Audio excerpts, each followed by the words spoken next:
This is my first video update coming to you from a rainy Athens, Greece on this Wednesday morning. Let's talk about some news. And let's start things off with pranksters. Vovan and Lexis, they strike again. And this time they pretended to be French President Emmanuel Macron, and they contacted Polish President Andrzej Duda. Now, this phone call took place, I believe, last week, right about the same time that you had the whole missile hitting Poland story that broke. And I find it, I, I'm just, I'm stunned at the fact that after so many calls that Vovan and Lexis have made to all of these globalists, they still fall for it. Every single time they still fall for it. It really shows how much all of these collective West guys and girls, it really shows how much they want to be part of the club, right? I mean, they want to be part of that club so bad. They want to be part of that insider globalist circle so much that they don't even think twice that this could be some sort of prank call. You know, why is Macron calling me now? This is odd. Did we have this scheduled? You know, don't you ask your secretary, Duda? I imagine you must have a team of secretaries. Don't you ask your team of secretaries, is Macron on the schedule to speak today? He's kind of calling me out of the blue. This is odd. Or, you know, Zelensky's calling me. Why does Zelensky want to call me right now? What does Zelensky want? They fall for it every time because Vovan and Alexis, they pretend to be Zelensky. They pretend to be who else have they? I think Navalny. They pretended to be Navalny, I think, in the past, and now Macron. So I mean, it just shows how much these guys like Duda or who else have they pranked? I mean, they've gotten so many people. Bush. They got George Bush, George W. I believe they pretended to be Zelensky. Wasn't that the prank? They pretended to be Zelensky and they called up George W. Anyway, I may be forgetting it, but I know they got George W. as well. But they fall for it every single time. They fall for it. Incredible, absolutely incredible. So this call is actually pretty interesting from a geopolitical news standpoint because it happened at the time of this Ukrainian attack on Poland, and the exchange that allegedly fake Emmanuel Macron and Duda had is pretty revealing, because it shows that for all the talk of taking on Russia, you know, all of the chest thumping and we're going to take on Russia and we're going to destroy Russia. And you know, we're going to remove Putin from power and all of this really, you know, big man talk, this bravado. These guys in NATO, these globalist leaders are scared to death of Putin and Russia. That's what this conversation revealed. So the phone call went like this. This is a part of the phone call, and this is from Duda speaking to fake Macron. He said, "Trust me, I'm very careful. I'm not accusing the Russians, Emmanuel. This is war. I think both sides will be blaming each other in this war." And then he also said, "Emmanuel, you think I need a war with Russia? No, I don't want that. I don't want a war with Russia. And I'm extremely careful. Trust me, I'm extremely careful." So like the fake Macron was asking like, Duda, what's going on, man? You know, do you want a war with Russia? And that was Duda's response. "Trust me, I'm very careful. I'm not accusing the Russians, Emmanuel. This is war. I think both sides will be blaming each other in this war. Emmanuel, do you think I need a war with Russia? Question mark. No, I don't want that. I don't want a war with Russia, and I'm extremely careful. Trust me, I'm extremely careful." Look for the link on Twitter, on Telegram, if Elon Musk allows it on Twitter. Who knows? But Telegram, you can find the audio recording. and you can listen to the whole thing. It's pretty revealing. Duda's office later admitted on Twitter that he had fallen victim to the pair of pranksters. The president realized there may have been an attempted hoax during the call due to the unusual way the person was conducting the conversation. It said, adding that he ended the call, right? So he realized that he may be getting pranked after he admitted how scared he was of taking on Russia. Oh boy, I can't believe they fall for it. Every single time they fall for it. Every single time. Anyway, let's get into some more serious news. And this has to do with Boris Johnson and an interview he was giving to CNN Portugal. And Johnson, and this is an interesting interview because Johnson comes out and says that as the whole special military operation was getting underway by Russia and the EU, NATO, the collective West, they were debating how they want to go about things. That Germany was actually stating to the EU, NATO allies that they believe that a quick end to this war would be the best thing for everybody, and that, according to Johnson, Germany was ready to fold to Russia. And those are Johnson's words. Germany was ready to fold to Russia. So, speaking to CNN Portugal, Johnson noted that before Moscow launched its military operation in late February, several Western nations had very different perspectives on the brewing conflict. According to the former prime minister, the German view was at one stage that if it were going to happen, which would be a disaster, then it would be better for the whole thing to be over quickly and for Ukraine to fold. That is a direct quote from Boris Johnson. He then added that this attitude was supported by all sorts of sound economic reasons. Johnson then went on to say that the French leadership was in denial up until the last moment on Russia's plans to send troops into Ukraine, while the Italian authorities were simply saying that they would be unable to support the position embraced from other Western countries given their massive dependence on Russian energy. However, Johnson said Western countries were quick to rally around Kiev after large-scale hostilities broke out. After all my anxieties, I pay tribute to the way the EU has acted. They have been united. The sanctions were tough, he said. That is also a direct quote from Boris Johnson from this interview that he gave to CNN Portugal. So I find it very interesting that that Boris Johnson says that it was Germany at the beginning of this whole thing that was actually very skeptical. It sounds like Boris Johnson is saying that Germany was very skeptical about taking on Russia in the manner that the UK and the US probably wanted all of the EU and NATO allies to take on Russia. I'm sure they were saying, this is what we want, this is our opportunity, this is going to give us regime change in Moscow. We need to go full speed against Russia. We really need to sanction them to oblivion, to send weapons to Ukraine, to push for a 3-4 week regime change effort.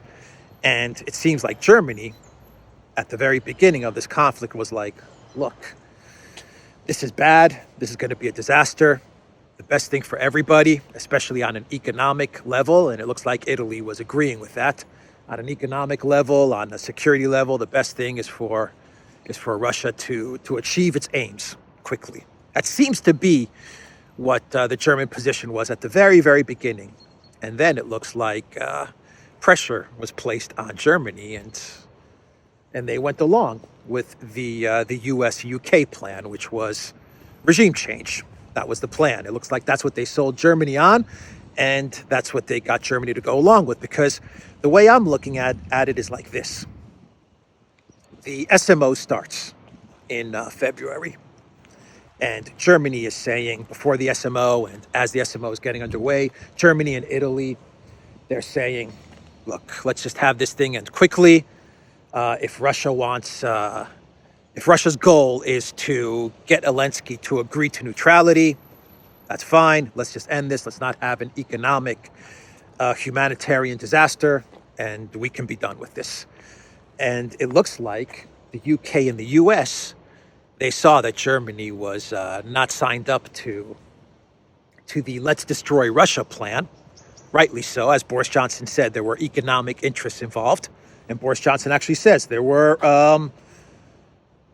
sound economic reasons for all of this. So sound economic reasons, i.e., all of Europe is dependent on Russia, and Europe's prosperity was because of their relationship with Russia. So there were sound economic reasons to want to have the SMO finish quickly and to have Russia achieve its goals, which were at the time, during the first couple of weeks, Ukraine neutrality, not going to enter NATO, recognition of Crimea, recognition of Donbass and Lugansk.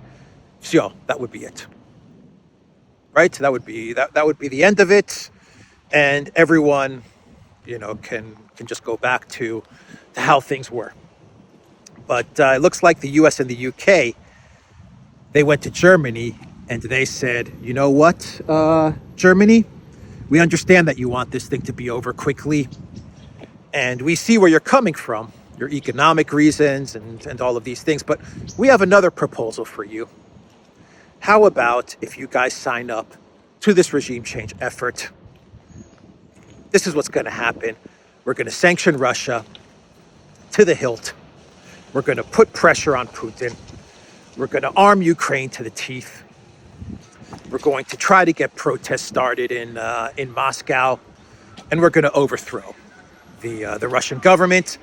Give us 3-4 weeks, and you're going to get your quick end to the conflict, but it's going to be a quick end that's going to be in our favor, and it's going to be a quick end which is going to allow the European Union, yourself and Van der Crazy, the Brussels pirate, it's going to allow all of you guys to go into Russia and for all of us to just pillage Russia. And we're going to come out even better than if Putin had gotten the quick win in the SMO. We're going to come out better with our sanctions plan. And it looks like Germany bought this. They said, all right, makes sense. Shock and awe sanctions, regime change in Moscow. We move into Russia. We pillage the country, balkanize it, break it up. We get our energy and commodities even cheaper than we get them now, and everyone's happy. So it looks like Schultz, being the weakling dummy that he is, he said, okay, if that's the plan, then I'm signing up for that. If that's going to give us a quick end to this conflict, if your plan is going to give us a quick end to this conflict and it's going to make us come out better in the end, I'm up for that. So that's what I think they sold Germany on. Germany wanted a quick end to this. They were not so hip on having a long war which would destroy the German economy. This is in the very beginning. They were not so hip on that idea, but the US and the UK, in my opinion, I think the US and the UK, they told Schultz, don't worry about this war dragging on. We'll end this thing quickly on our terms, We'll get a regime change, and Schultz, you're going to be the man. You're going to be the greatest chancellor in all of history because you're going to go into Russia and you're going to get everything on the cheap, man. Just trust us, Schultz. Trust us, Olaf. And Olaf said, okay, sounds good. I'll go along with it. Okay. So that's what happened there. I wonder if they got Trudeau to try to convince Olaf about this. Trust us, Olaf. Trust us. You're going to go into Russia. You're going to get all the gas and all the oil very, very cheap. Trust us. Trust us, Olaf. Trudeau. That sounds like a good plan. I'm in. Now I'm sure he's saying, Trudeau, you idiot. You told me that we would have 3 weeks and it would be regime change in Moscow. We've now gone 9 months and my country has been deindustrialized. Trudeau, you idiot. Anyway, that was an interesting interview from Boris Johnson to CNN Portugal.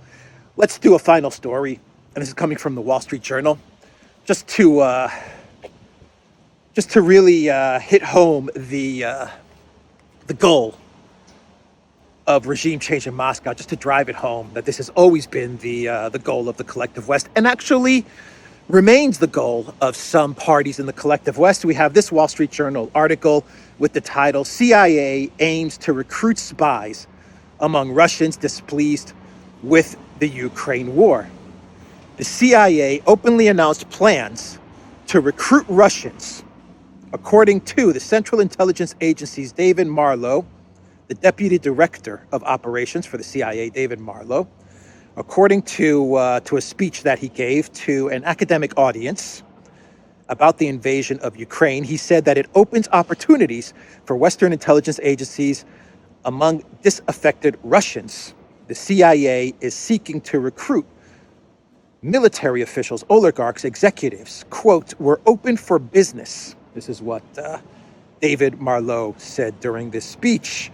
"We're looking around the world for Russians who are as disgusted with that as we are," in reference to the conflict in Ukraine. He said, "Because we're open for business." That is what he told this group of academics during, I guess, a speech or something like that. Anyway, this is the CIA Deputy Director of Operations. So I imagine he's a pretty high up dude in the CIA. But what this article admits to is that even today, 8-9 months later, a demilitarized, a deindustrialized, collapsing collective West, especially a demilitarized, deindustrialized, collapsing European Union, even after all of this has taken place, the CIA, they're still holding out hope that they'll be able to get a regime change, because that's what this is all about.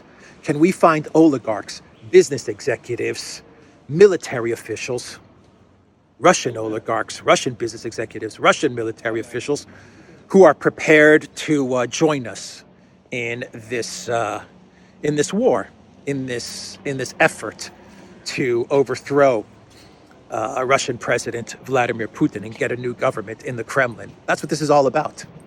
That's why they're recruiting oligarchs, business executives, military officials. They want people with power, or who once upon a time had power, and now they're upset with the Russian government. Perhaps they smell an opportunity to gain power if Putin were to leave, and the CIA wants to recruit these people so that they can try to get a regime change in Russia. So I thought this was a very interesting article from the CIA. It just proves the point that even today, after everything that has happened, they're still holding on to the dream of regime change. At least the CIA is. So, with that being said, let's before I get to my clown world, let's do a couple of very quick stories. A couple of quick stories which I think are really interesting. Let's start off with Croatia.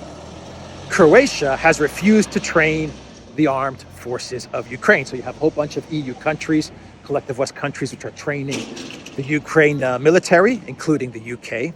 They're probably one of the leaders in training the Ukraine military. You also have Poland and who else? Canada, the US, of course. France has said that they're now training Ukraine military. Well, Croatia is saying, no, we're not going to do that. And the reason that Croatia gave is actually a really good, rational, logical reason. So the Croatian president, Zoran Milanovic, he officially refused the participation of the Croatian military in the EU mission to help Kiev. He argued his decision by the fact that there are no international agreements on this issue, and Croatia has no obligations here. And Ukraine is not part of any common union with Croatia. Exactly, 100%.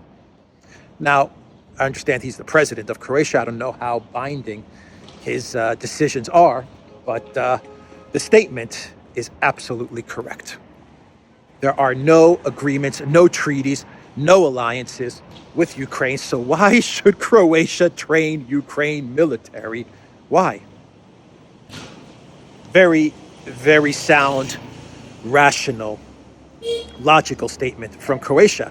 Now, Orban in the World Cup, well, I don't know if you guys saw the videos and the photos of Orban and what he was wearing during the World Cup, and he was wearing a scarf which had a map of Hungary, but a map of Greater Hungary, and this really upset Ukraine in a big way, and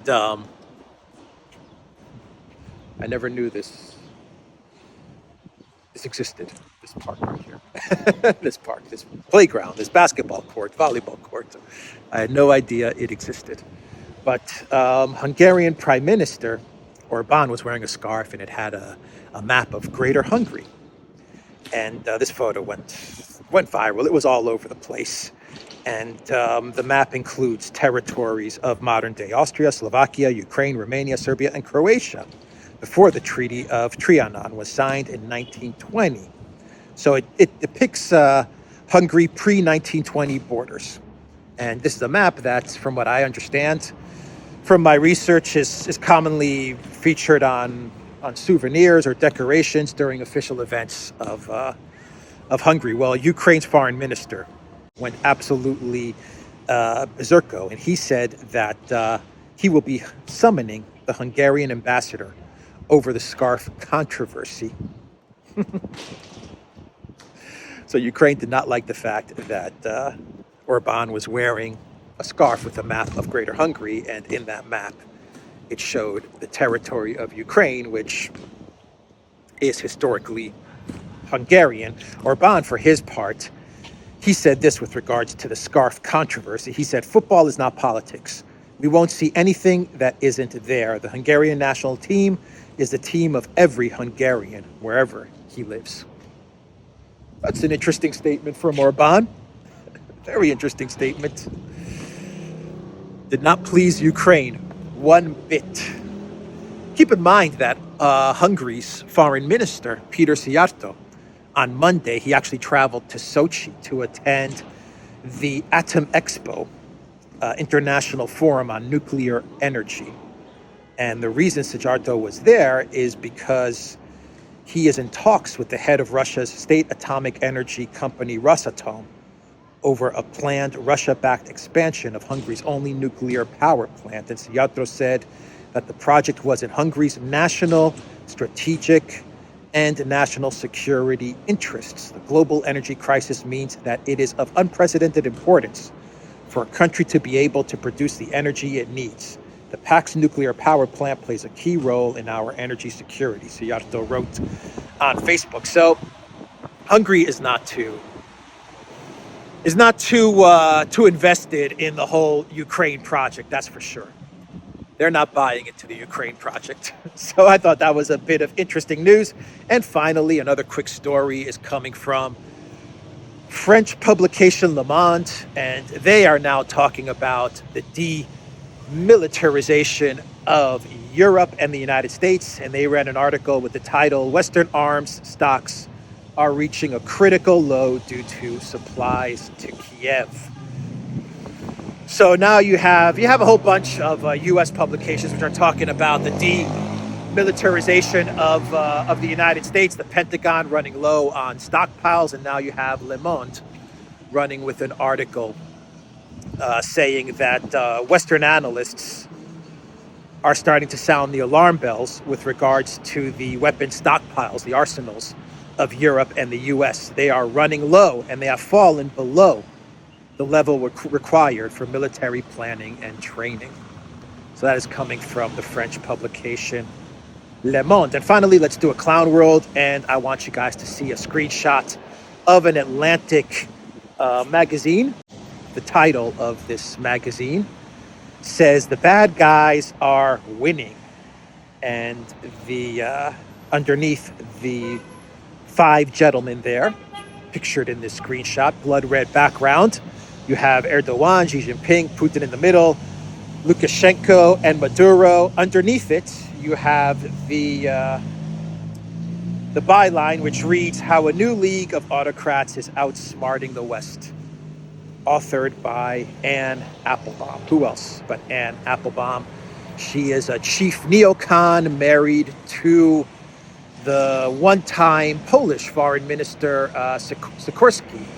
He was the guy that was very happy when they blew apart Nord Stream 1. By the way, going back to Boris Johnson's revelation about Germany, I wouldn't be surprised, this kind of hit me just now, I wouldn't be surprised that given everything that the US and the UK knew about Germany in the beginning of the SMO, that after 6 or 7 months of this war dragging on, I wouldn't be surprised if Germany went back to the UK and the US and said, look, you guys promised us a quick war, shock and awe sanctions, regime change in Moscow. We haven't gotten any of it. Our country is being demilitarized. We're out of here. We're pulling out of this thing. I wouldn't be surprised if Germany said that. And then the UK and the US said, okay, time to blow up Nord Stream 1 and Nord Stream 2. I would not be surprised. I think that Boris Johnson interview reveals a lot, actually. I think it really reveals a lot with regards to the US, the UK, their position, Germany's position, Italy's position. And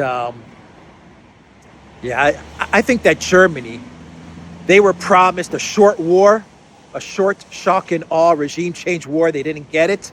And 6, 7 months into the conflict, they wanted to pull out. They wanted to reopen Nord Stream 1 and Nord Stream 2. And, or at least a certain faction, perhaps the business class of Germany, the business elite, they wanted Nord Stream 1 and Nord Stream 2 opened. And I bet you the US and the UK said, all right, we got to blow this sucker up. In leaders' meetings, did you find different countries were, to quote a predecessor of your, don't go wobbly? This thing was a huge shock, right? We were all taken, I mean, we could see the Russian battalion tactical groups massing, but different countries had very different perspectives. I mean, be in no doubt that the French were in denial right up to the last moment. The Germans, for all sorts of sound economic reasons, really didn't want it to, they were I'll tell you a terrible thing. The German view was at one stage that if it were going to happen, which would be a disaster, then it were better for the whole thing to be over quickly and for Ukraine to fold. And I couldn't support that. I thought that was a disastrous way of looking at it. But I can understand why they thought and felt as they did. I remember the Italians, again, massively dependent on Russian hydrocarbons, at one stage simply saying, that they would be unable to support the position we were taking. But then what happened was everybody, Germans, French, Italians, everybody, Joe Biden saw that there was simply no option because you couldn't negotiate with this guy. That's the key point. That's where the logic all breaks down when people call for a negotiated solution. There is no deal.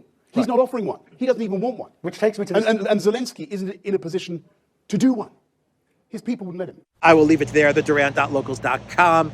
And you look for us on Rockfin. We are also on Telegram, Rumble, BitChute, ODYSEE, and the Duran shop.